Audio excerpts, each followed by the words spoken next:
when you said that between you and your parents, whatever, now the fact after talking to me for this long, or whatever you might have seen of me in my interviews or something before, who do you think is smarter between you and me? Definitely you. Me, and why? Yeah.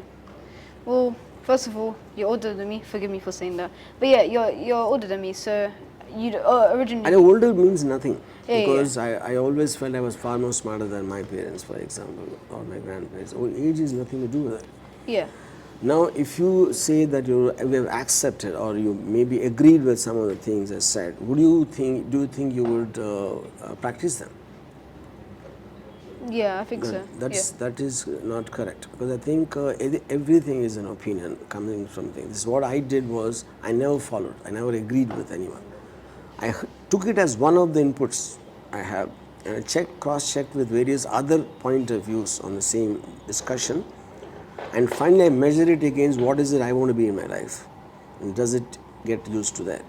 Is it useful there? For example, when in Hindus they say when you die and you do everything good here, and you go to heaven, you'll get Ramba, Urvashi, Menaka kind of angels. The reward they're giving you is sexual pleasure, and amruta. And amrutam cannot be apple juice or grape juice. It has to be some kind of an alcohol. So if you're nice here, you'll get them there. But I thought to myself, what if I go there and there's nothing? I'll be a fool for the whole of. So I'd rather enjoy that here. So for my convenience, I take every kind of a saying or a philosophy or anything, and I twist and turn it to suit my convenience. That is what I think the true input, which cannot be same for you and me, because you're coming from a different space, in a different age and time.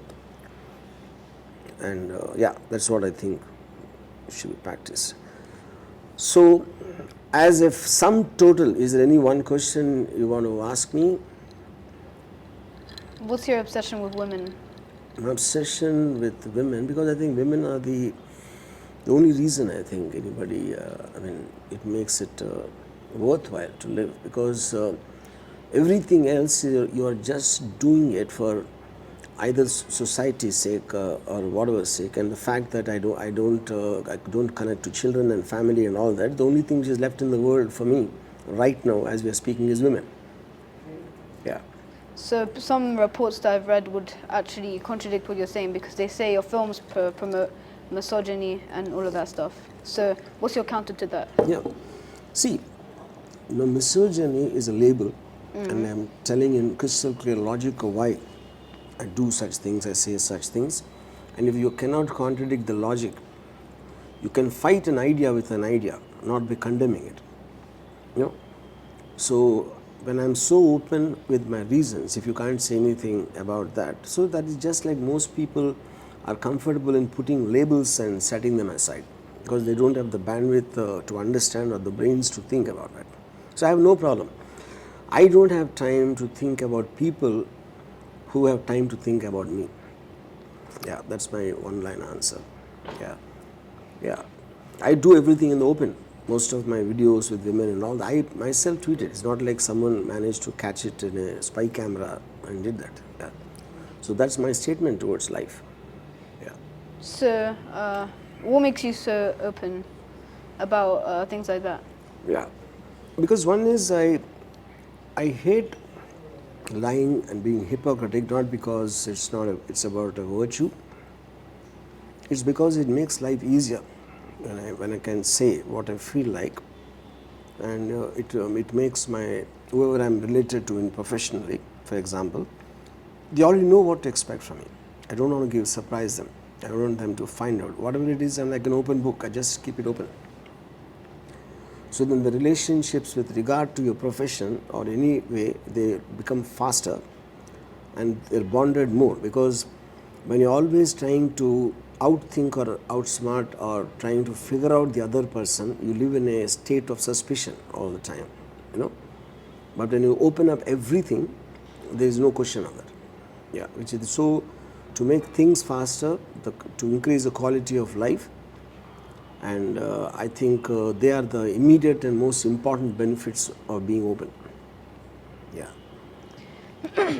So, what's your opinion on those who don't do don't follow like the openness, like who don't? I mean, I Yeah. mean, see, my simple line of thing is, I mean, my crude version of what Ayn Rand said: I will never live for someone else's sake, neither will ask anyone to live for my sake, which is what Ayn Rand said in objectivist philosophy. That is what I probably follow. So I live by my own rules and my beliefs, and me looking down upon it, I would only do it in terms of an explanation why that won't work or why that is wrong as an opinion, but I will not condemn them. Yeah. Okay. So, has directing a movie ever has being a director in general ever been like a hassle at a point of time? As dating, we never what? Has it ever been like a burden? No, I just truly enjoy. I mean, that's probably I think I enjoy directing and women. These two would be my primary passions, I would think. With directing, what keeps you going? You know, is it the money? Is it the fame? I define success as you get up in the morning until you sleep in the night. If you're able to do whatever you feel like doing, that for me is success. I know many hugely moneyed people. They can't, because they're still scared of society. They're still scared of their family. They're all the time wanting acceptance. I am not that.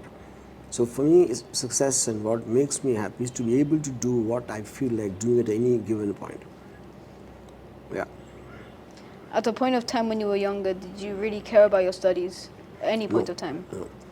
I didn't care because I only cared about ever since I was conscious, only about things which will excite me and make me happy. I never took the burden of responsibility seriously. What was your reaction when you realized that your writing was genius? First of all, I don't think, I don't know what you mean by that. Yeah, No one but- says my writing is genius. What do you mean by that? Like most people, when they realize how good they are at something, they think themselves as genius. So I'm implying that in the question, you know. See, in my view, there's no such thing as genius, because you're so programmed to believe in half-truths and lies, being hypocritical all the time. Somebody talks with plain common sense comes like a genius. So it is more about the courage of being honest. That I think is what is a quality. Genius can happen in creating, like in scientists, for example. Now, I'm not a scientist, I'm not an artist, I'm not anything. Like I was giving you the definition of a director. So I'm just being truthful about what my feelings are. That's about the only thing. And that is the easiest thing to do, actually. And surprisingly, no one does it. So on that count, I don't know what last question to ask you, but I just have this feeling, and we'll talk about it 5 years down the line. I think you are going to be much bigger rebel than me when you reach my age, not now. I'm talking about even when you reach your 20s. We will have another conversation at that time. Keep taking this. Now, then I will expose you. How much, where all you lied, where all you're telling the truth, and maybe you'll have a clarity about exactly what you want to do in life by the time. Precisely, like Yeah. I want to be director. I think till that time, you just mull over what I said, and I'll mull over what you said. Anyway, since I'm not going to be your age ever again, so I don't need to think about you. But you should think about me and many others, contradictory thinkers. Yeah. Like when I was young, I was into Karl Marx's books, the Manifesto and Thus Capital. But when I read Fountainhead and Atlas Shrugged, which is the exact opposite, that is when I realized when you're accepting someone, it only means that you know lesser than that person. But that doesn't mean what he's speaking is ultimate. So it always helps to get in from so many sources and then apply to yourself, like I said earlier. On that note, cheers once again. A great conversation. Yeah. And in next 5 years, I hope that you leave your parents and God and everyone. I don't mean literally leaving them. That you recognize and you just want to do what the hell you want to do. And being completely individualistic is what I'm talking about. All right. Cheers once again. Yeah. Farm land కొన్న వారికి farm house free. ఎక్కడ అనుకుంటున్నారా? Space green projects లో వెంటనే call చేయండి.